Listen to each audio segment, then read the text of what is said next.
Hi everyone, welcome to IPO investments. ఈరోజు మనం ఒక మంచి ఐపీఓ కంపెనీతో వచ్చాము. ఫ్యూచర్లో దీని గ్రోత్ అనేది మనం ఎక్కువగా ఎక్స్పెక్ట్ చేయవచ్చు, ఎందుకంటే ఇది క్లియర్గా ఏరోస్పేస్ రిలేటెడ్ కంపెనీ.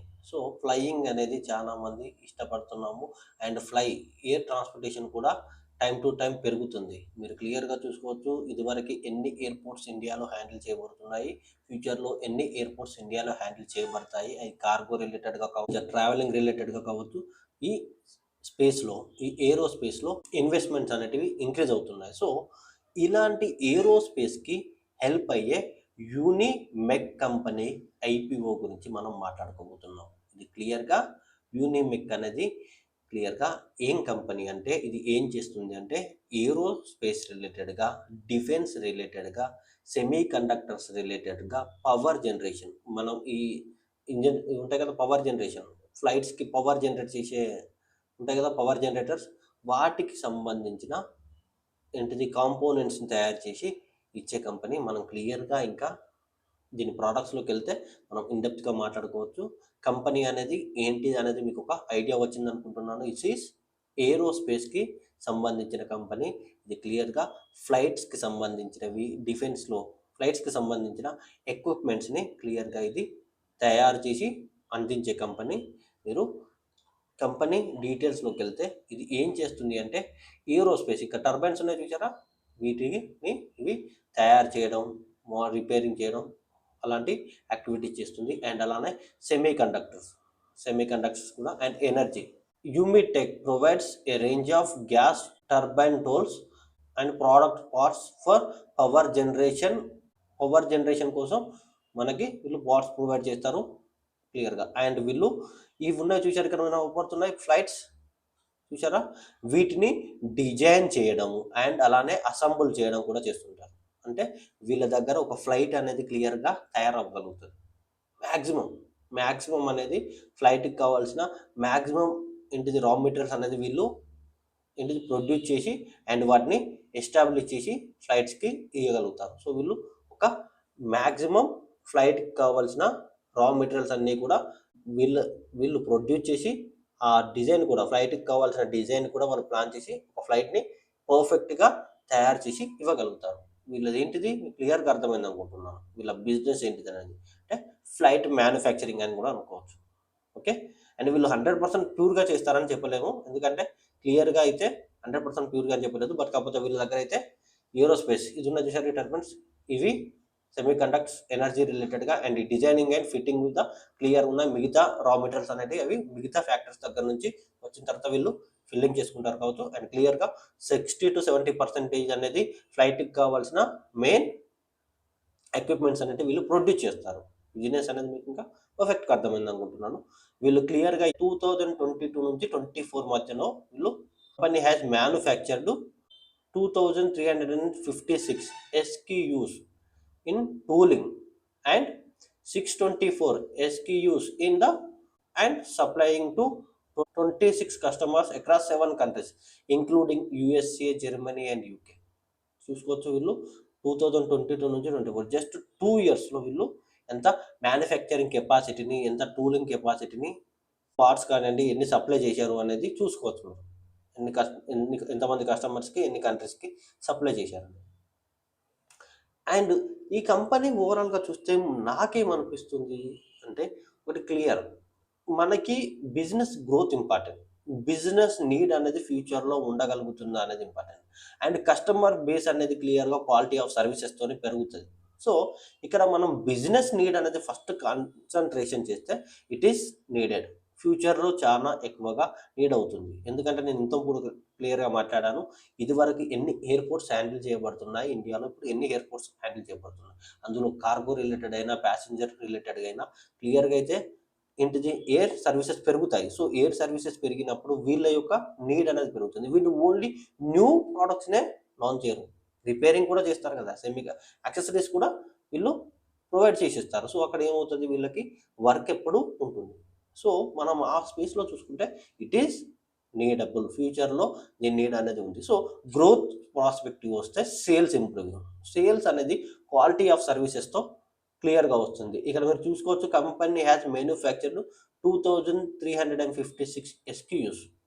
చూస్తుంటే ఇక్కడ వీళ్ళు ఎన్ని మ్యానుఫ్యాక్చరింగ్ చేశారు అంటే సప్లై చైన్ అనేది స్ట్రాంగ్గానే ఉండొచ్చు. అండ్ అది మనం క్లియర్గా రెవెన్యూ గ్రోత్లో కూడా చూస్తే కనబడుతుంది.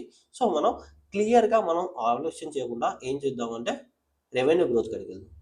ఓకే, రెవెన్యూ ఎక్కడ ఉన్నది? రెవెన్యూ ఫ్రమ్ ఆపరేషన్స్ క్లియర్గా చూస్తున్నారా? రెవెన్యూ ఫ్రమ్ ఆపరేషన్ 2022లో 363, 2022లో 23లో 941, 24లో 2087. కస్టమర్స్ ఇంక్రీజ్ అవుతున్నారా, డిక్రీజ్ అవుతున్నారా? క్వశ్చన్ ఏం లేదు, రెవెన్యూలోనే కనబడుతుంది. రెవెన్యూ ఎప్పుడు ఇంక్రీజ్ అవుతుంది? సప్లై పెరిగినప్పుడు, కస్టమర్ బేస్ బిల్డ్ అయినప్పుడు. సో ఇక్కడ ఏమవుతుంది? రెవెన్యూ పెరుగుతుంది, అంతేనే కదా? సో మనం రెవెన్యూ చూసుకోవాలి. పర్ఫెక్ట్గా ఉంది, రెవెన్యూ విషయంలో ఎటువంటి ప్రాబ్లం లేదు. ఓకే, అండ్ ఇప్పుడు బిజినెస్ చూసాం మనం, అండ్ బిజినెస్ యొక్క రెవెన్యూ చూసాం. ఇక్కడ చూస్తే ఈ బిజినెస్ అనేది 200% నీడబుల్ అండ్ 100% ప్రాఫిటబుల్గా ఉంది. ఎందుకంటే కస్టమర్ బేస్ అనేది పర్ఫెక్ట్గా ఉంది కాబట్టి, రెవెన్యూ కూడా టైం టు టైం ఇంక్రీజ్ అవుతుంది కాబట్టి. ఓకే, అన్నీ మంచిగా ఉన్నాయి. సో మరి ఇది ఎందుకు వస్తుంది? స్టాక్ మార్కెట్లోకి ఎందుకు వస్తుంది? ఫండింగ్ కోసం వస్తుందా, లేదంటే కంపెనీలో ఉన్న ఎర్లీ ఇన్వెస్టర్స్ అనే వాళ్ళు ఎగ్జిట్ అయితే వస్తుందా? ఎగ్జిట్ కావాలనుకుంటే వస్తుందా అంటే మనం క్లియర్గా ఇందులో 2 ఫ్యాక్టర్స్ ఉన్నాయి. ఫ్రెష్ ఇష్యూ ఉంది, ఆఫర్ ఫర్ సేల్ కూడా ఉంది. నేను ఆఫర్ ఫర్ సేల్ డీటెయిల్స్ ఇందులో మెన్షన్ చేయలేదు. ఎగ్జిస్టెడ్ షేర్ హోల్డర్స్ కూడా ఎగ్జిట్ అవుతున్నారు, అలానే ఫ్రెష్ ఇష్యూ కూడా ఉంది. సో మనం ఎగ్జిస్టెడ్ షేర్ హోల్డర్స్ ఎగ్జిట్ అయ్యేది మనం పక్కకు పెడితే ఇక్కడ మనం చూసుకోవాల్సింది ఫ్రెష్ ఇష్యూ. ఈ ఫ్రెష్ ఇష్యూ ఎందుకనంటే క్లియర్గా చూసుకోవచ్చు. Funding of capital expenditure for expansion through purchase of manufacturing and equipments by our company. Company అనేది మ్యానుఫ్యాక్చరింగ్, పర్చేసెస్ అండ్ ఎక్విప్మెంట్స్ని పర్చేస్ చేయడానికి ఏంటిది డబ్బులు కావాలనుకుంటుంది. దాని తర్వాత వర్కింగ్ క్యాపిటల్ రిక్వైర్మెంట్, అది కూడా మంచిగా ఉంది. Funding for capital expenditure and expansion through the purchase of machineries and equipment, అది మంచిగా ఉన్నది. Funding for working capital requirement. And తర్వాత repayment and prepayment of some borrowings అనేది క్లియర్గా ఉంటుంది. అంత పెద్ద కంపెనీ, అంత పెద్ద బిజినెస్ లీడ్ చేస్తున్నప్పుడు వాళ్ళ మిషనరీస్ పర్చేస్ చేయాలంటే కావాలి. అండ్ ఇక్కడ మీరు క్లియర్గా చూసుకుంటే నేను రిస్క్ ఫ్యాక్టర్ మాట్లాడితే, అండ్ వీళ్ళకు రిస్క్ ఫ్యాక్టర్ అనేది చాలా ఉంది. ఎందుకంటే మీరు క్లియర్గా ఒక ఆర్డర్ వచ్చి ఆ ఆర్డర్ అనేది ఫినిష్ అయ్యి బయటికి వెళ్ళాలి అంటే టైం నీడెడ్ ప్రాసెస్.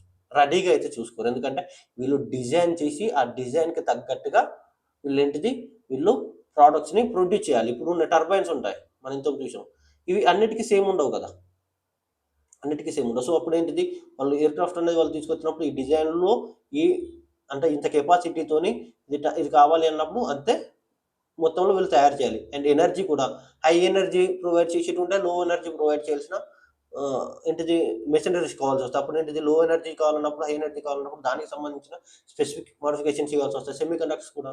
సో ఇక్కడ ఏమవుతుంది, వీళ్ళది డిజైనింగ్ అండ్ ప్రొడక్షన్ కాబట్టి ఇక్కడ ఏమవుతుందంటే కొంచెం time needed process. 4 to 5 months అనేది టైం తీసుకోవాల్సి వస్తుంది. అక్కడ ఏమవుతుంది, మనకు ఇన్వెస్ట్మెంట్ అనేది ఎర్లీ చేసి తర్వాత ఇన్వెస్ట్మెంట్ని రిటర్న్ చేసి ఆర్డర్ ఇస్తారు, బట్ కాకపోతే ఆర్డర్కి తగ్గట్టుగా ఫుల్ పేమెంట్ అయితే ఇయ్యారు కదా. సో అక్కడ ఏమవుతుంది, ఇన్వెస్ట్మెంట్ ఎర్లీగా పెట్టాల్సి వస్తుంది. అదే వర్కింగ్ క్యాపిటల్ రిక్వైర్మెంట్ అనేది అదే ఇంక్రీజ్ అవ్వడం వల్ల ఏమవుతుంది, బోరింగ్ చేయాల్సి వస్తుంది. సో అదొక్కటే రిస్క్ ఫ్యాక్టర్ అండ్ క్లియర్గా అది మనం చూసుకోవచ్చు. అండ్ మీకు అది అర్థమైంది ఎందుకు అది రిస్క్ ఫ్యాక్టర్ అని చెప్తున్నాను అన్నది. అండ్ క్లియర్గా చూసుకుంటే కంపెనీ బోరింగ్స్ ఎలా ఉన్నాయి, క్లియర్గా టోటల్ బోరింగ్స్ లయబిలిటీస్లో ఉంటాయి కదా. బోరింగ్స్ మెన్షన్ చేయలేదు అనుకుంటాను, ఉన్నా ఇంకా వేరే కనుక బోరింగ్స్ మెన్షన్ చేయలేదు. బోరింగ్స్ అయితే అంత ఎఫెక్టివ్గా అయితే ఏం లేవు, నేను చూశాను. అండ్ అలానే అసెట్స్ కూడా చూస్తే బెటర్గానే ఉన్నాయి. Total assets, total current assets చూసుకుంటే బెటర్గానే ఉన్నాయి, చూసుకోవచ్చు, బెటర్గా ఉన్నాయి. టైం టు టైం ఇంక్రీజ్ అవుతున్నాయి. అసెట్ గ్రోత్ కూడా ఉంది. Non current asset, current assets, మన కరెంట్ అసెట్స్ చూస్తున్నాను క్లియర్గా, కరెంట్ అసెట్స్ బాగున్నాయి. అండ్ టోటల్ అసెట్స్ చూసినా కూడా అసెట్ క్వాలిటీ కూడా చాలా బెటర్గానే ఉంది. సో బోరోయింగ్స్ లిటిల్ బిట్ అవి రెడ్యూస్ అవుతున్నాయి. బోరోయింగ్స్ అనేది రెడ్యూస్ చేసుకోవడం ప్రతి కంపెనీకి అవసరం, ఎందుకంటే ప్రాఫిట్ ఆఫ్టర్ అది రెవెన్యూ తర్వాత ప్రాఫిట్ ఆఫ్టర్ ట్యాక్స్ అనేది కొంచెం బెటర్గా కనబడడానికి హెల్ప్ అవుతుంది. రెవెన్యూ నుంచి మనం ఇంట్రెస్ట్ పే చేసి తర్వాత ప్రాఫిట్ ఆఫ్టర్ చూసుకుంటే బెటర్గా ఉంటుంది, అది రెడ్యూస్గా కనబడుతుంది. అందుకే అది మనకి హెల్ప్ అవుతుంది బోరింగ్స్ అనేది రెడ్యూస్ చేసుకోవడం. ఓకే, అండ్ క్లియర్గా వెళ్తే ఈ ఐపీఓ అనేది మనకి డిసెంబర్ 23 నుంచి 26 మధ్యలో ఓపెన్ అవుతుంది. అండ్ రిటైల్ కోటా కూడా బాగుంది. ఈ కంపెనీని సెలెక్ట్ చేసుకొని ఫస్ట్ ఆఫ్ ఆల్ వీడియో చేయడానికి మెయిన్ రీజన్ ఏంటంటే రిటైల్ కోటా బాగుంది, అండ్ తర్వాత బిజినెస్ కూడా బాగుంది, అండ్ షేర్ ప్రైస్ కూడా 745 నుంచి 768 మీరు క్లియర్గా చూసుకోవచ్చు. అసెట్ క్వాలిటీ ఇంప్రూవ్ ఉంది, బిజినెస్ కూడా రెవెన్యూ గ్రోత్ ఉంది. సో అక్కడ ఈ ప్రైస్ బాండ్ అనేది పెట్టడం రిస్క్ కాదు. క్లియర్గా చూసుకుంటే బిజినెస్ యొక్క అసెట్ క్వాలిటీ బాగుంది, రెవెన్యూ గ్రోత్ బాగుంది. సో ఈక్విటీ షేర్ వాల్యూ అనేది ఇప్పుడు అప్రిషియేట్ అవుతుంటాయి. సో ఆ బేసిస్లో చూసుకుంటే 745 అనేది రిస్క్ కాదు. 748 టు 785 క్లియర్గా బెటర్గా ఉంది. అండ్ ఫేస్ వాల్యూ కూడా అంత ఎఫెక్టివ్గా స్ప్లిట్ కాలేదు, వన్ టైం స్ప్లిట్ అయిపోయింది. సో ఇది కూడా మనకి అడ్వాంటేజ్ని క్రియేట్ చేసింది. ఓకే, మీరు ఈ కంపెనీలో ఇన్వెస్ట్ చేయాలి అనుకుంటే ఇట్ ఈస్ గుడ్, నేనైతే రికమెండ్ చేస్తాను. ఎందుకంటే బిజినెస్ అనేది చాలా యూనిక్ ఐడియా అండ్ అలానే వీళ్ళ కస్టమర్ బేస్ కూడా ఇంక్రీజ్ అవుతుంది, అండ్ వీళ్ళ సర్వీసెస్ కూడా బెటర్గా ఉన్నాయి. వీళ్ళు క్లియర్గా మన ఏంటిది యశ్వంతపూర్ కర్ణాటక నుంచి వీళ్ళ ప్లాంట్ ఉంది, ఇది క్లియర్గా కర్ణాటక బేస్గా ఉంది. మీరు దీన్ని ట్రస్ట్ చేయొచ్చు, ఎందుకంటే బిజినెస్ గ్రోత్ వీళ్ళు ఓన్లీ ఏరోస్పేస్ ఈ ప్రోడక్ట్స్ ఒకదాన్ని తయారు చేయడం, సెమీ కండక్టర్స్ ఒకటే తయారు చేయడం, ఈ ఎనర్జీ టూల్స్ తయారు చేయడం కారణం లేరు, ప్లేన్ డిజైనింగ్ అండ్ దాన్ని ఫిట్టింగ్ చేయడం, అంటే ఇవన్నీ కూడా ఫిట్ చేయడం కూడా చేస్తారు. కాబట్టి బిజినెస్ అనేది మల్టిపుల్ యాంగిల్స్లో వాళ్ళకి స్ట్రెంథనింగ్ ఇచ్చేది, బూస్టింగ్ ఇచ్చేది. సో మీరు దాన్ని ట్రస్ట్ చేయవచ్చు, నేను దాన్ని రికమెండ్ చేస్తాను. సో ఈ వీడియోలో మీకు చెప్తున్నట్టుగానే ఈ ఐపీఓ అనేది చాలా better IPO. Grey market premium కూడా బాగా ఇంక్రీజ్ అయ్యే ఛాయిస్ కూడా, ఎందుకంటే బిజినెస్ మోడల్ పర్ఫెక్ట్గా ఉన్నప్పుడు గ్రే మార్కెట్ ప్రీమియం బాగా పెరుగుతుంది. బిజినెస్ మోడల్ సరిగ్గా లేనప్పుడు, రెవెన్యూ గ్రోత్ అనేది సరిగ్గా లేనప్పుడు ఏంటిదంటే గ్రే మార్కెట్ ప్రీమియం అంతా ఎఫెక్టివ్గా కనిపించకపోవచ్చు. ఇదైతే గ్రే మార్కెట్ ప్రీమియం ఎక్కువనే ఉంటుంది, అండ్ అలానే మీకు ఎర్లీ టైంలో కూడా మంచి రిటర్న్స్ని కూడా ఇచ్చే చేస్తుంది. ఎందుకంటే ఇది లీస్టింగ్ అయిన కొద్ది రోజుల లోపలనే Q3 రిజల్ట్స్ కూడా అనౌన్స్ చేస్తుంది.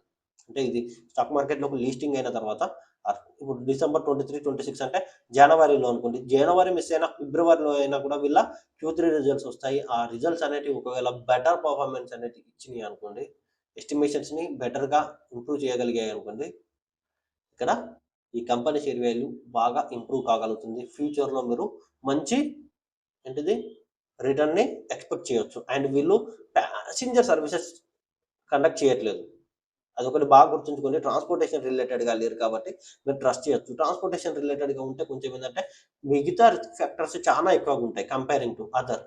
ఇక్కడ ఏంటంటే అలాంటి రిస్క్ ఫ్యాక్టర్స్ చాలా తక్కువ, ఓన్లీ ఆర్డర్ అనేది పర్ఫెక్ట్గా ఎగ్జిక్యూట్ అవుతే సరిపోతుంది. అది ఎగ్జిక్యూట్ కాకపోతే ఏమంటే మనం పెట్టిన కెపాసిటీ ఇన్వెస్ట్మెంట్ అనేది కొంచెం ఏంటిది మనకి హై రిటర్న్ని అందించలేదు. సో అదొక్కటే రిస్క్ ఫ్యాక్టర్, మిగతా విషయంలో అన్నీ పర్ఫెక్ట్గా ఉంది. సో మీకు ఈ వీడియో నచ్చితే లైక్ చేయండి, కామెంట్ చేయండి, అండ్ నన్ను ఎంకరేజ్ చేయండి with your sharings. Thank you.